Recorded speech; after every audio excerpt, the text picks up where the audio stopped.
Hello दोस्तों, आप सभी का स्वागत है आज की वीडियो में। आज की वीडियो में बात करेंगे जो कि हमने हिंदी पेडागोजी स्टार्ट कर दी थी, जो कि आने वाले आपके सीटेट एग्जाम्स के लिए बहुत इंपॉर्टेंट है, जो कि आपका बिल्कुल मैंने एनसीईआरटी बेस जैसा आपका सीटेट का सिलेबस है उसी के अकॉर्डिंग एनसीईआरटी बेस पर कुछ इंपॉर्टेंट पॉइंट्स निकाल के लाया हूँ चैप्टर वाइज। वही मैं आपको करवा रहा था, जिसमें मैंने आपको पहला चैप्टर जो कि भाषा अधिगम एवं अर्जन जो होता है वो मैंने आपको करवा दिया था।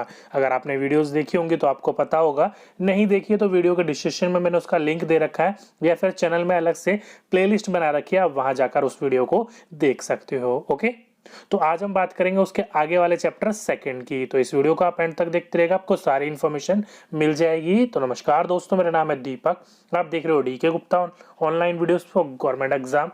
चलिए शुरू करते हैं। तो आज का इसका यानी कि जो आपका शिक्षा शास्त्र था हिंदी पेडागोजी का, उसमें आपका पहला चैप्टर जो कि था भाषा अधिगम एवं अर्जन, वो हमने कर दिया। दूसरा आज हम चैप्टर करेंगे जो कि आपका भाषा शिक्षण के सिद्धांत। ध्यान रखिएगा, एक विधि, भाषा शिक्षण की जो विधियां होती है वो अलग है। आज हम बात करेंगे भाषा शिक्षण के सिद्धांत। तो ये पूरा का पूरा जो आपका कंटेंट दिया गया है, विषय सूची दी गई है जो आपके सीटेट के सिलेबस के अनुसार है। ओके, तो चलिए आज का अपना सेकंड चैप्टर स्टार्ट करते हैं। तो टॉपिक लिख लीजिए, भाषा शिक्षण के सिद्धांत चैप्टर 2। ओके, अब ये भाषा शिक्षण होता क्या है पहले तो आपको ये समझना होगा, तभी आप समझ पाओगे कि भाषा शिक्षण के सिद्धांत कितने होते हैं। ओके, तो शाब्दिक सरल शब्द में बात करी जाए तो शिक्षण सामग्री का उपयोग या सदुपयोग करने के लिए कुछ शिक्षण सूत्र, सिद्धांत आदि, ध्यान रखिएगा शिक्षण सूत्र भी बने हुए हैं और शिक्षण सिद्धांत। शिक्षण सिद्धांत के अंदर ही सूत्र होते हैं, दोनों चीज मैं आपको क्लियर करता हुआ जाऊंगा आज की वीडियो में। ओके, तो आज के वीडियो का आप टाइटल जो है भाषा शिक्षण के सिद्धांत भी है और सूत्र भी है। मान सकते हो कि भाषा शिक्षण के सूत्र और सिद्धांत दोनों हम आज इसमें पढ़ेंगे। ओके, का आदि का पालन करता है। यह सूत्र या फिर सिद्धांत उसके शिक्षण की खाद होती है, इसके बल पर वह अपने शिक्षण को समृद्ध बनाता है। कहने का तात्पर्य ये है कि जो भी आपके टीचर्स आपकी क्लासेस में आते हैं, वो जो अपने साथ शिक्षण सामग्री को लेकर आते हैं, उसका उपयोग या फिर उसका सदुपयोग कैसे किया जाए, वो शिक्षण सूत्र और शिक्षण सिद्धांत जो होते हैं उसी के आधार पर होते हैं, उसी के पालन के अनुसार होते हैं। उसका जितना वो अच्छा पालन करेंगे उसी को क्या कर पाएंगे, वो एक तरीके से खाद के तरह इस्तेमाल कर पाएंगे। जैसे कि पेड़ पौधों को जरूरत होती है टाइम टाइम पर, तो हम उसमें क्या देते हैं, फर्टिलाइजर यानी कि खाद देते हैं, ताकि पेड़ पौधे की वृद्धि कैसे हो सके, अच्छी हो सके। तो उसी प्रकार से हम बच्चों को इस जो शिक्षण सूत्र और सिद्धांत होते हैं उसका हम इस्तेमाल करते हैं।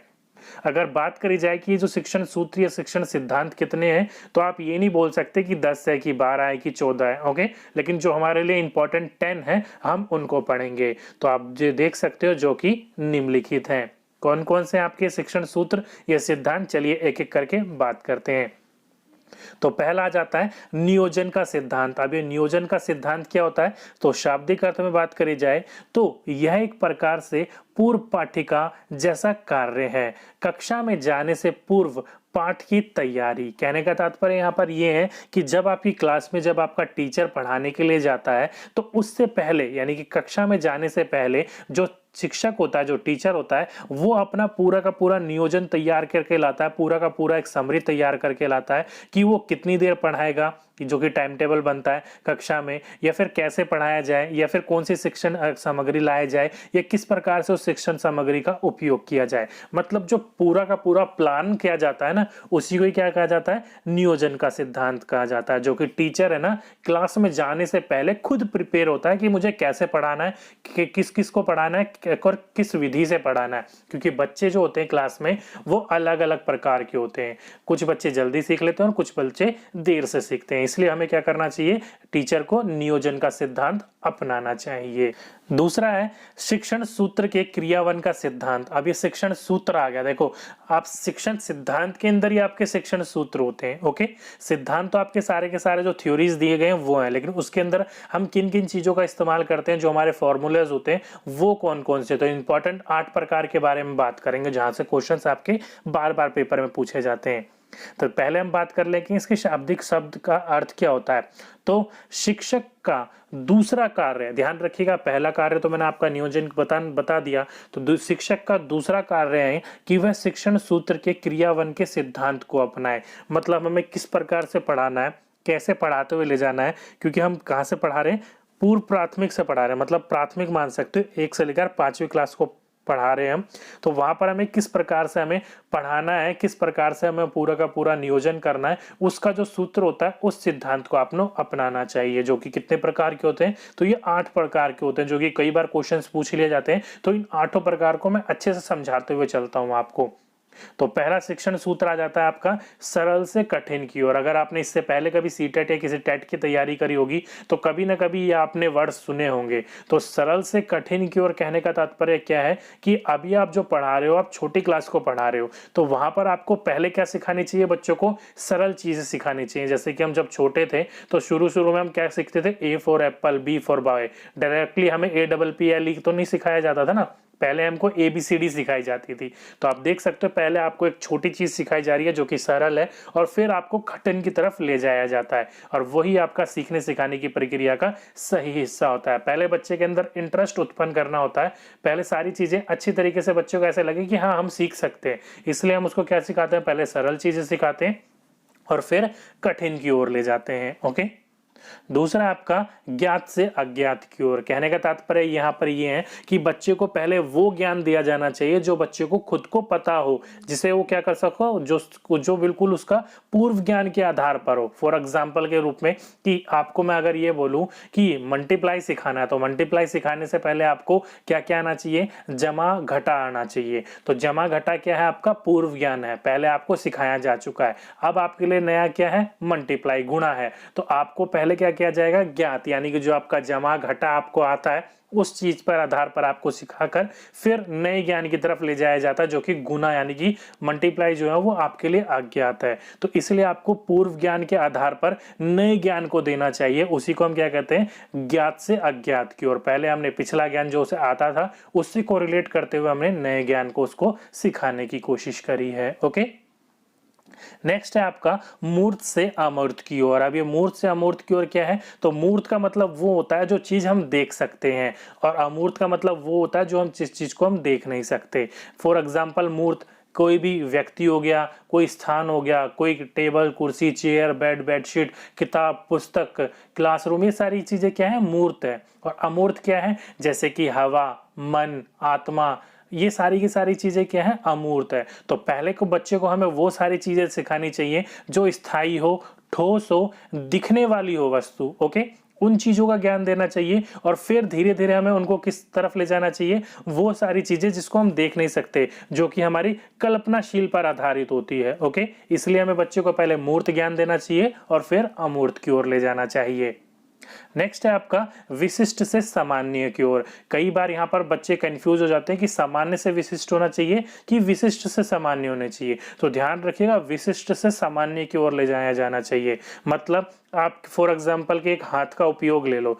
आप एक जो हाथ होता है, वो हाथ आप ऐसे इस्तेमाल करते हो आपको पता नहीं लगता, लेकिन हाथ में आप 3 क्रिया एक साथ करते हो। जैसे कि कोनी से लेकर ऊपर के भाग को एक बार इस्तेमाल करना, कोनी से लेकर कलाइयों तक की भाग को एक बार इस्तेमाल करना, और कलाई से लेकर आपकी जो उंगलियां हैं, पांचों की पांचों, एक अंगूठा और 4 उंगलियां हैं, उसको उपयोग करना। ये तीनों चीज एक साथ काम करते हो तो आपको ऐसा लगता है कि हमें तो आदत है, लेकिन जब छोटे बच्चे थे हम, तो छोटे बच्चे में आपने देखा होगा कोई चीज हम जल्दी से पकड़ नहीं पाते थे। क्यों? क्योंकि हमको कलाई, कोणी से ऊपर वाले हाथ और उंगलियों के पूरा का पूरा हमें पकड़ नहीं थी, उसका अच्छा सा ज्ञान नहीं था। उसी प्रकार से कह सकते हो कि हमें पहले कोनी तक का ज्ञान दिया गया, फिर कलाई तक का, फिर उंगलियों का, और फिर तीनों चीज को एक साथ यानी कि सामान्य रूप में सिखाने का, यानी कि इस्तेमाल करने के लिए हमें मौका दिया गया। और बच्चे के साथ भी हमें ऐसे ही करना चाहिए, पहले हमें छोटी चीज सिखानी चाहिए और फिर हमें सामान्य की ओर तरफ ले जाना चाहिए। मतलब हाथ का पूरा उपयोग करके सीखने के लिए बच्चे की मदद करनी चाहिए। ओके, इसलिए मैंने आपको कहा पहले विशेष अवसर वाले परिस्थिति का वर्णन करना चाहिए कि कोनी कैसे इस्तेमाल करते हैं, कलाई कैसे इस्तेमाल करते हैं, और फिर बाद में पूरे हाथ का इस्तेमाल करना बच्चे को सिखाया जाना चाहिए। ओके, नेक्स्ट है आपका अनिश्चित से निश्चित की ओर। इंपॉर्टेंट है, कई बार पूछा जा चुका है, ध्यान रखिएगा। अनिश्चित से निश्चित की ओर जाना चाहिए बच्चों को सिखाने सिखाने में। ओके, मतलब कहने का तात्पर्य ये है कि जिस विषय से संबंधित उसका ज्ञान अपूर्ण है ना, मतलब जो चीज उसको नहीं पता है ना, जो उसको कम आती है, उसको पहले हमें स्पष्ट करना है और फिर हमें किसी नए ज्ञान की तरफ उसे ले जाना है। ओके, ये नहीं है कि जो उसका ज्ञान नहीं है, उसको जो चीज जिसका उसका ज्ञान अधूरा रह गया उसको हमने छोड़ दिया और नई नई चीजें सिखाने लग गए। ओके, तो ध्यान रखिएगा, जो ज्ञान उसका अपूर्ण है मतलब पूर्ण नहीं हुआ है, कम है या फिर अस्पष्ट है, मतलब उसको सही तरीके से उस चीज के बारे में पता नहीं है, तो पहले हम उसके बारे में उसको सही तरीके से ज्ञान देंगे और फिर किसी हम निश्चित या स्पष्ट की ओर उसे लेके और जाएंगे। ओके, नेक्स्ट है आपका पूर्ण से अंश की ओर। अब ये पूर्ण से अंश की ओर एक गेस्टोल्टवादी सिद्धांत है। कई बार पूछ लिया जाता है कि निम्नलिखित में से कौन सा गेस्टोल्टवादी सिद्धांत है, तो ध्यान रखिएगा, पूर्ण से अंश की ओर ले जाना एक गेस्टोल्टवादी सिद्धांत माना जाता है, जिसके जनक कौन माने जाते हैं, तो मेलवंदीमर माने जाते हैं। इंपॉर्टेंट पॉइंट है, ध्यान रख सकते हो, पेडागोजी में वैसे मैं आपको पढ़ाऊंगा। लेकिन ये पूर्ण से अंश की ओर आखिर होता क्या है, तो ध्यान रखिएगा, पूर्ण कहने का मतलब यहाँ पर ये है कि पूरा का पूरा जो चैप्टर है उसके सारांश के रूप में आपको पहले बताना, फिर छोटे छोटे बिंदुओं का फिर खुलासा करना। ओके, कहने का तात्पर्य आपका ये है कि पहले पूरा आपका हाथ का इस्तेमाल बता सकते हो कि हाथ कैसे इस्तेमाल करते हैं, लेकिन फिर बाद में आपको उसको फिंगर का, उंगलियों का, अंगूठों का, कलाइयों का, कौन सी चीजें अलग अलग चीज रूप में कार्य करती है उस चीज के बारे में हमें ज्ञान दे सकते हैं बच्चे को। ओके, तो ध्यान रखिएगा, पूर्ण से अंश की ओर ले जाना जो कि एक गेस्टोल्टवादी सिद्धांत है और सही भी माना जाता है इस सिद्धांत को। ओके, नेक्स्ट पॉइंट है आपका आगमन से निगमन की ओर। अब ये बहुत इंपॉर्टेंट है आपका आगमन से निगमन की ओर। पहले तो आपको ये पता होना चाहिए था आगमन होता क्या है, तो ध्यान रखिएगा, किसी भी चीज को अगर आप उदाहरण के द्वारा समझा रहे हो तो वो क्या कहलाएगा, आगमन, और किसी चीज को आप नियम के आधार पर समझा रहे हो तो वो क्या कहलाएगा, आपका निगमन। यानी कि बच्चों को नियम बताने से पहले हम पहले उसको उदाहरण के रूप में समझाते हैं और फिर हम उसका नियम बताते हैं। अगर आप ऐसा करते हो तो आप आगमन से निगमन की ओर का अनुपालन कर रहे हो, जो कि बिल्कुल सही तरीका है। पहले बच्चों को आप सारी चीजों का उदाहरण से आप बिल्कुल स्पष्ट कर दीजिए और फिर उदाहरण से नियम की ओर की तरफ ले जाना चाहिए। यही सीखने सिखाने का तरीका का सबसे बेस्ट तरीका माना जाता है। ओके, और लास्ट आ जाता है आपका विश्लेषण से संश्लेषण की ओर। अब ये विश्लेषण क्या होता है और संश्लेषण क्या होता है, पहले आप इस चीज को समझ लीजिए। विश्लेषण का मैं कहने का तात्पर्य यहाँ पर ये है कि किसी विषय को टुकड़े टुकड़े में बांटकर पढ़ना, उसको कहा जाता है विश्लेषण। और संश्लेषण होता है किसी विषय के टुकड़े को आपस में धीरे धीरे जोड़कर एक दूसरे से कनेक्ट करके सीखने की बारे को संश्लेषण कहा जाता है। ओके, तो बच्चों को जो भी आप पढ़ा रहे हो किसी विषय के बारे में, तो उसको पहले टुकड़े टुकड़ों में बांटकर, जैसे कि हम पहले मैंने आपको कई बार, या स्किनर का एक सिद्धांत भी है, बच्चे को पहले छोटे छोटे भाग को सिखाया जाता है, फिर सारे छोटे भाग को एक साथ कोरिलेट करके एक बार समझाया जाता है। ओके, और वही सीखने सिखाने की प्रक्रिया क्या है, एक सही तरीका है। तो ध्यान रखिएगा, पहले बच्चों को हम विषय को छोटे छोटे भागों में सिखाते हैं, फिर बाद में उस सारी चीजों को एक दूसरे से कोरिलेट करते हुए समझाते हुए चलते हैं, उसी को क्या कहा जाता है, विश्लेषण से संश्लेषण की ओर कहा जाता है। तो ये 8 प्रकार के आपके शिक्षण सूत्र है जो कि पेपर में पूछे जाते हैं। डायरेक्टली आपसे पूछ लिया जाएगा कि इनमें से कौन सा शिक्षण सूत्र बच्चों के सीखने सिखाने की प्रक्रिया का हिस्सा नहीं है, तो ये ऐसे ऑप्शन दे रखे होंगे तो वो सही आंसर होंगे। अगर इसका उलट कर देगा, जैसे कि सरल से कठिन की ओर है, अगर हम इसको उलट कर दें कठिन से सरल की ओर, तो वो गलत हो जाएगा। इसी चीज को ध्यान रखिएगा, ऐसे करके क्वेश्चन पूछे जाते हैं। और वीडियो के एंड में मैंने आपको कुछ क्वेश्चंस भी दे रखे हैं, उन क्वेश्चंस को लगा के देखिएगा कि किस प्रकार के क्वेश्चंस आपके पेपर में पूछे जा चुके हैं। ओके, चलिए नेक्स्ट की ओर सिद्धांत की ओर चलते हैं। थर्ड, व्यक्तिगत विभिन्नता का सिद्धांत। बहुत बार आपको मैंने बताया भी है और ये सब बच्चों को पता है इंडिविजुअल डिफरेंस क्या होता है। सब बच्चे क्या होते हैं, एक दूसरे से भिन्न होते हैं।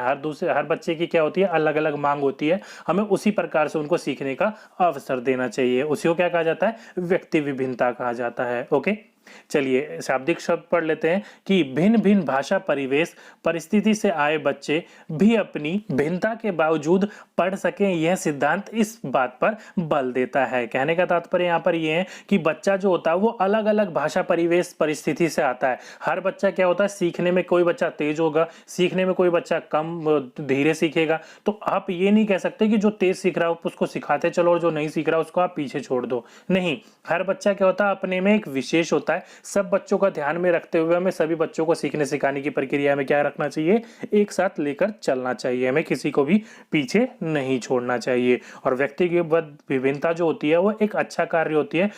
शिक्षक को एक सीखने सिखाने की प्रक्रिया में चैलेंज के रूप में उस चीज को लेना चाहिए। ओके, नेक्स्ट है आपका फोर्थ, अनुपात एवं क्रम का सिद्धांत। अभी अनुपात एवं क्रम का सिद्धांत कहने का तात्पर्य ये है कि आप जो भी चीज आप सिखाते हो ना बच्चों को, उसका एक क्रम है, उसका एक नियमबद्ध है। जैसे कि इस चैप्टर से पहले मैंने आपको बताया था कि भाषा क्या है, एक नियमबद्ध अवस्था है। कैसे, तो ये अब वही आपका अनुबंध एवं क्रम है। जैसे कि आप जो भी चीज बच्चों को सिखा रहे हो, सीखने सिखाने की प्रक्रिया में एक नियम होता है LSRW का, जिसको हिंदी में कहा जाता है कि बच्चा पहले सुनना, फिर बोलना, फिर पढ़ना और लिखना सीखता है। तो ये जो क्रम है, इसी क्रम के अनुसार हमें बच्चों को सिखाना चाहिए। ओके, तो ध्यान रखिएगा, सुनना, बोलना, पढ़ना और फिर लिखना होता है। कई बार आपसे पूछ लिया जाता है कि बच्चे को से सीखने का जो अनुपात एवं जो क्रम होता है उसको सीरियल वाइज में लगाइए। तो ध्यान रखिएगा, पहले आपका सुनना लिसनिंग होता है, फिर बोलना स्पीकिंग, फिर पढ़ना रीडिंग, फिर लिखना, फिर राइटिंग होता है। ओके, कहने का आपका शाब्दिक अर्थ में यही है कि भाषा के इन कौशल को क्रम में सिखाया जाए। यह सिद्धांत इस बात पर बल देता है, जो कि मैंने आपको क्रम बताया, सुनना, बोलना, पढ़ना और लिखने का। ये ऐसा अगर आप करते हो तो बच्चा आसानी से सीखता है और जल्दी से सीखता है। ओके, नेक्स्ट सिद्धांत है आपका रुचि का सिद्धांत। अब ये क्या है, तो यह सिद्धांत कहता है कि शिक्षण रुचि पैदा करने वाला, रुचि जगाने वाला होना चाहिए। इसके लिए विभिन्न शिक्षण सूत्र या शिक्षण विधियों का प्रयोग करें। अब शिक्षण जो आपकी विधियां हैं वो मैं आपके नेक्स्ट चैप्टर में करवाऊंगा अच्छी तरीके से, पूरी की पूरी शिक्षण विधियों के बारे में। लेकिन शिक्षण सूत्र मैंने अभी आपको 8 बताए थे, सरल से कठिन की ओर, ज्ञात से अज्ञात की ओर, मूर्त से अमूर्त की ओर लेके 8 बताए थे मैंने आपको। तो रुचि उत्पन्न करने के लिए बच्चों में क्या कर सकते हो आप, शिक्षण सूत्र और शिक्षण विधि का इस्तेमाल कर सकते हो, जिस कारण बच्चे के अंदर रुचि आए। जिस प्रकार से बच्चा सीखना चाहता है हम उसी प्रकार से हम उसे सिखाएंगे। ये नहीं बच्चे को आप पहले कठिन काम दे रहे हो, बच्चा कठिन काम देख के ही दूर हो जाएगा, उसके अंदर रुचि कैसे उत्पन्न होगी। इसलिए हमें यहाँ पर क्या यहाँ सलाह दी जा रही है, शिक्षण सूत्र का इस्तेमाल करने का सलाह दी जा रही है, जिससे बच्चे के अंदर क्या हो, रुचि उत्पन्न हो। नेक्स्ट है आपका अनुकरण का सिद्धांत। सरल शाब्दिक बात में बात करी जाए तो बच्चे अपनों से या फिर अपने से बड़े का या फिर आदर्श का या फिर अपने अच्छे साथियों के क्रियाकल्पों का अनुकरण करता है। अब अनुकरण कहने का तात्पर्य यहाँ पर ये है कि कॉपी करता है। आप इंग्लिश में समझ लीजिए कि अनुकरण का मतलब होता है कॉपी करना, चाहे वो अपने बड़ों का हो या किसी आदर्श व्यक्ति का हो या किसी अच्छे अपने साथी का हो। वो जो क्रियाकल्प करता है ना, हम उसकी कॉपी करने की कोशिश करता है बच्चा। तो इस बात को ध्यान में रखते हुए शिक्षक जो होता है उसका जो अपना उच्चारण होना चाहिए वो साफ होना चाहिए और एकदम शुद्ध होना चाहिए। आपने देखा होगा एक बच्चे के लिए एक आइडल क्या होता है, उसका शिक्षक ही होता है, क्योंकि शिक्षक जिस प्रकार से वो हरकतें करता है, जिस प्रकार से वो व्यवहार करता है, बच्चा उसको अपनाकर कॉपी करने की कोशिश करता है। कई बार आपने देखा होगा छोटी क्लास में जब बच्चा पढ़कर आता है अपने स्कूल से, तो घर पर आके ना बच्चा अपनी मैडम की तरह या सर की तरह हरकतें करने लग जाता है। क्यों? क्योंकि वो अपने टीचर से क्या होता है, इन्फ्लुएंस होता है। वो बच्चा उसको देखकर अच्छा लगता है, उसको उसी की तरह बनने की वो कोशिश करता है। जो इसी कारण टीचर को यह ध्यान रखना चाहिए कि बच्चा जो होता है वो हमें कॉपी करता है, अपने बड़ों को, अपने अच्छे साथियों को, आदर्श जनकों को देखकर कॉपी करता है। इसलिए शिक्षक का एक दायित्व है कि उसका जो उच्चारण हो बिल्कुल साफ हो, एकदम शुद्ध हो। ये नहीं किसी तरीके का वो या फिर आपत्तिजनक व्यवहार करे या फिर आपत्तिजनक शब्दों का इस्तेमाल करे, जिससे क्या हो जाएगा, बच्चे क्या कर जाएंगे, वो कहीं ना कहीं उसकी उसी तरीके से वो सीखने लग जाएंगे। इसलिए हमें करना चाहिए कि जो भी उसकी बोली हो, जो भी उसका लेखन हो, क्या हो, बढ़िया हो, सुंदर हो, ताकि बच्चे उसको क्या सीख सके, अच्छी चीजें उन चीजों से सीख सकें। ओके, नेक्स्ट है आपका क्रियाशीलता का सिद्धांत, जिसको नवचार का सिद्धांत भी कई बार बोल दिया जाता है। ओके, तो क्रियाशीलता का सिद्धांत आखिर होता क्या है, तो शाब्दिक अर्थ में कहा जाए तो बच्चों को, यहाँ पर देखो, यहाँ पर ये मिसप्रिंट हो गया, इसको हटा दो। बच्चों को सहज एवं सतर्क बनाने हेतु पठन या फिर वाचन जो भी हो आपका,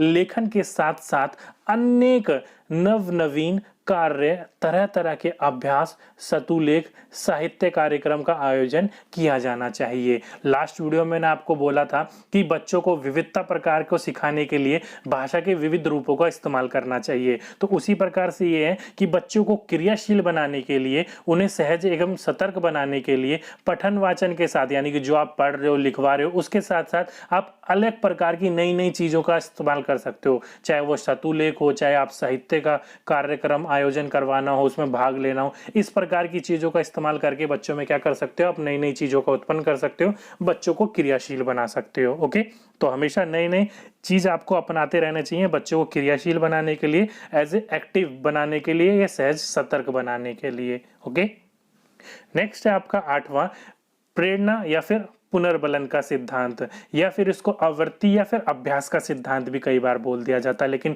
प्रेरणा या पुनर्बलन का सिद्धांत ही ज्यादातर आपका पूछा जाता है। ज्यादा से ज्यादा अभ्यास का सिद्धांत भी पूछ लिया जाएगा। ओके, तो ये तीनों के तीनों एक ही है।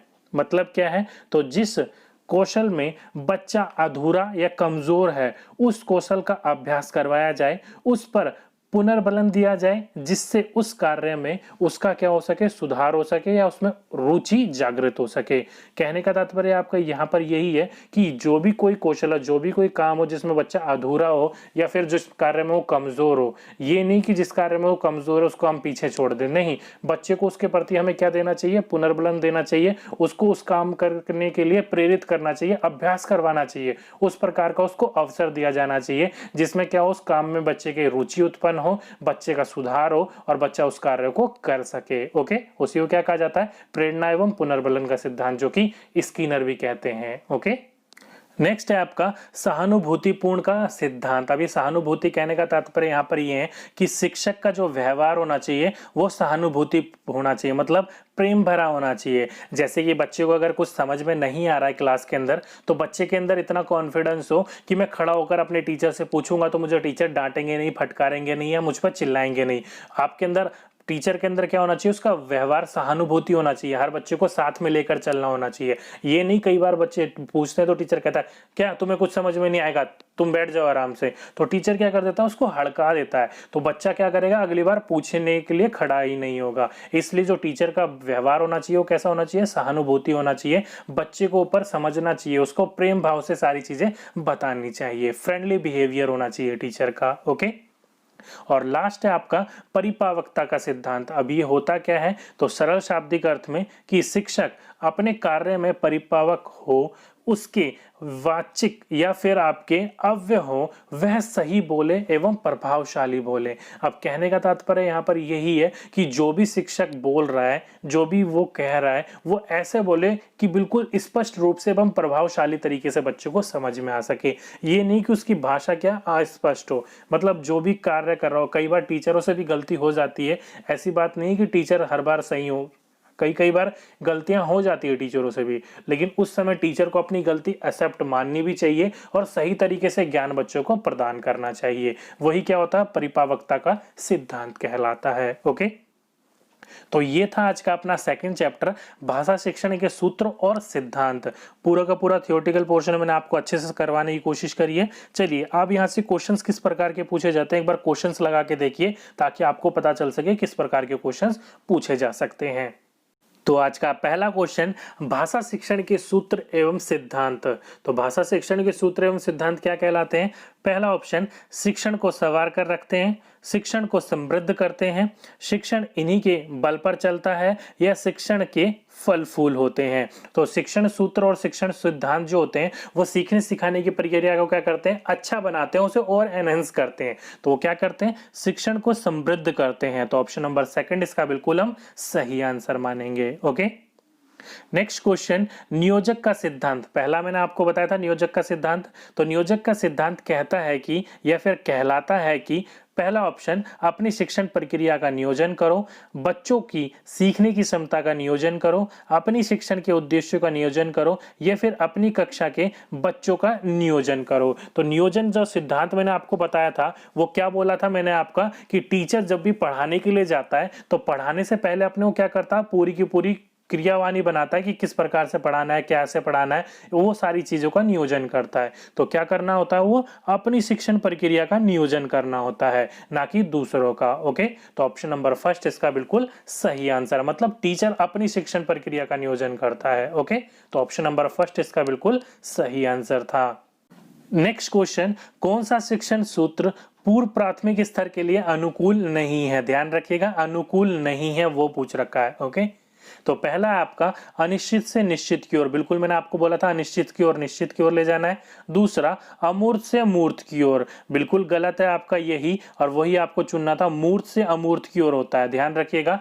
कई बार मैंने आपको बोला ना ये उल्टा सीधा कर देते हैं, तो अनिश्चित से निश्चित की ओर तो सही था, लेकिन वो मूर्त से अमूर्त था, अमूर्त से मूर्त की ओर नहीं था। पहले हमें वो चीजें दिखानी होती है जो दिखती है, जिसका स्वरूप होता है। ओके, फिर हमें काल्पनिक चीजों के ऊपर ले जाना पड़ता है, लेकिन यहाँ उल्टा कर रखा है। ऑप्शन नंबर सेकंड इसका बिल्कुल सही आंसर था, जो कि हमें नहीं चुनना था। नेक्स्ट क्वेश्चन, भाषा की यात्रा नहीं होती, मतलब भाषा जो होती है वो किस अनुसार सिखाई जाती है, किस आपके सूत्र के अनुसार सिखाई जाती है?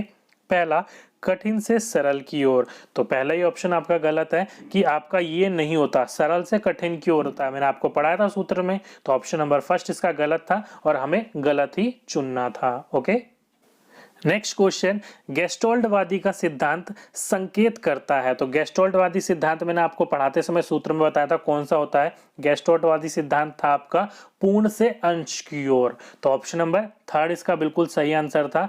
गेस्टोल्टवादी सिद्धांत कौन सा है इसमें? पूर्ण से अंश की ओर होता है, मतलब सारी संपूर्ण जानकारी एक बार और फिर धीरे धीरे उसका हिस्सों का अलग अलग करके उन चीजों को समझाने को क्या कहा जाता है? गेस्टोल्टवादी सिद्धांत कहा जाता है, जिसको पूर्ण से अंश की ओर कहा जाएगा। जिसके बोल सकते हो जनक कौन थे? तो मैन वंदीमर थे, आपको बताया था पढ़ाते समय। तो ऑप्शन नंबर थर्ड इसका बिल्कुल सही आंसर था। ओके, तो ये थी आपकी पूरी की पूरी थ्योरी और उससे रिलेटेड कुछ इंपॉर्टेंट क्वेश्चंस जो कि आपके एग्जाम में किस प्रकार से पूछे जाते हैं, वो मैंने आपको कुछ क्वेश्चंस लाकर आपको यहां पर देने की कोशिश करी है। बाकी जब हम प्रैक्टिस करेंगे केवल क्वेश्चनों की, तो वहां पर आपको नए नए क्वेश्चन, अलग अलग क्वेश्चन देखने को मिलते रहेंगे। ओके, तो ये थी दोस्तों आज के अपने सेकंड चैप्टर आपके भाषा के सिद्धांत और सूत्र के बारे में। ओके, तो दोस्तों आज की वीडियो में बस इतना ही। और दोस्तों कई बार बच्चे बोलते हैं कि सर आपकी वीडियोस का है ना, हमें है ना कई बार है ना नोटिफिकेशन नहीं मिलता, तो वो बच्चों कई बार है ना यूट्यूब की गलती होती है